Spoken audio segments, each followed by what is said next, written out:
Harry and Meghan, the dreariest couple in the history of planet Earth, famously abandoned their royal duties for a life of privacy. They left the goldfish bowl of Great Britain for the camouflage of California, remember? Famously sheltered from the evil British press. And since then, they've kept an incredibly low profile, as they vowed to. If you excuse the massive book deals, the Silicon Valley startups, the preaching videos about well-being, the podcasts, the speeches and the major network interviews with everyone from Oprah Winfrey to James Corden. But they've barely been seen or heard at all, have they? Well, on Thursday, they'll quietly and apologetically release their $100 million documentary series on Netflix. There are trailers for this, and viewers with sensitive stomachs should look away now.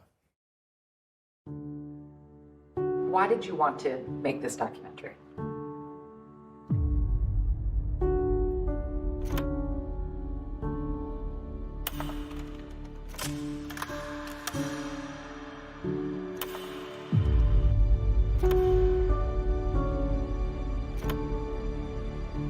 No one sees what's happening behind the closed doors.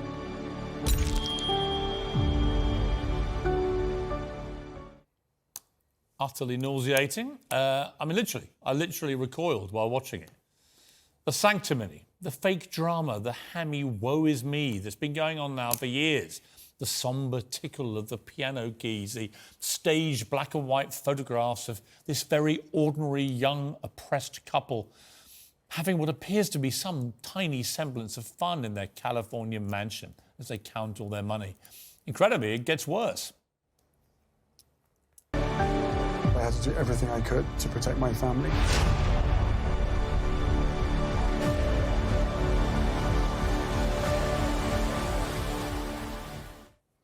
I mean, nothing says protecting your family like doing a reality TV fly-on-the-wall documentary about every aspect of your family life for the delectation of the entire planet. Does it, Harry? Well, a braying pack of paparazzi photographers jostling for space to hound the happy couple. That's what we just saw, right?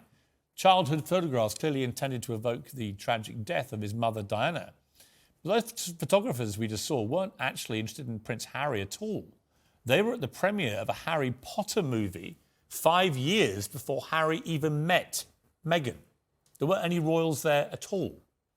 This apparently sneaky paparazzo lurking above the Sussexes was actually invited there to cover their meeting with Archbishop Tutu in Cape Town. Another photo used in the promotions shows Harry's outstretched hand apparently shielding the couple from photographers. Only it's actually a cropped photo of Harry with ex-girlfriend Chelsea Davy, taken in 2007. And a press scrum shown dashing after the unhappy couple was actually chasing after reality TV star, one of their compatriots now, Katie Price, at Crawley Magistrates Court. Ironically, for a couple who've repeatedly sued newspapers for intrusion and inaccuracy, they've just put a load of whoppers into their trailers. That's before we even get to the main event. When the stakes are this high, doesn't it make more sense to hear our story from us? Oh, shut up. What do you mean the stakes are this high? Who do you think you are? Other than a latte-munching imbecile living in luxury in California while the rest of the world's a cost of living crisis, moaning and whining about an institution which gave you the titles on which you now trade millions of dollars.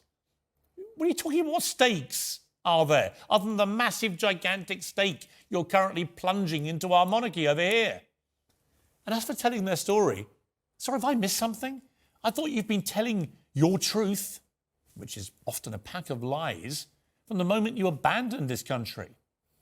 Well, today's new trailer doubles down on the last trailer, and there's more tears. Remember that clip of Meghan once showing us how she could cry like that at the drop of a little tarnished tiara? Remember that? She could do it like that.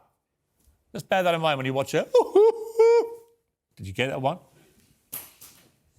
And as for the shameful comparisons with Princess Diana, I remember Prince Harry being very, very angry about the media exploiting his mother for commercial gain.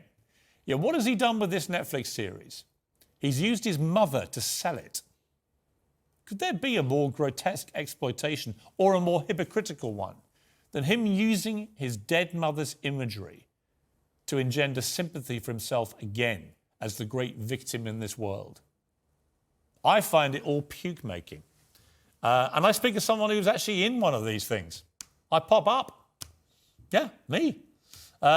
And to my astonishment, I was being very nice about Meghan Markle.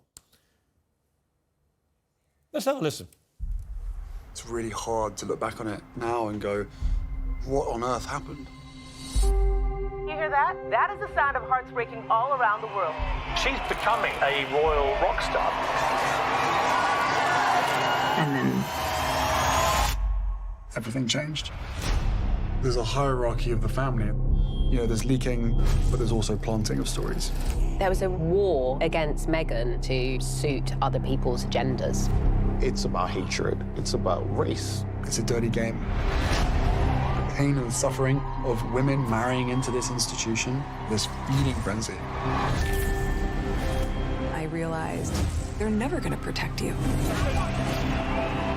I was terrified. I didn't want history to repeat itself.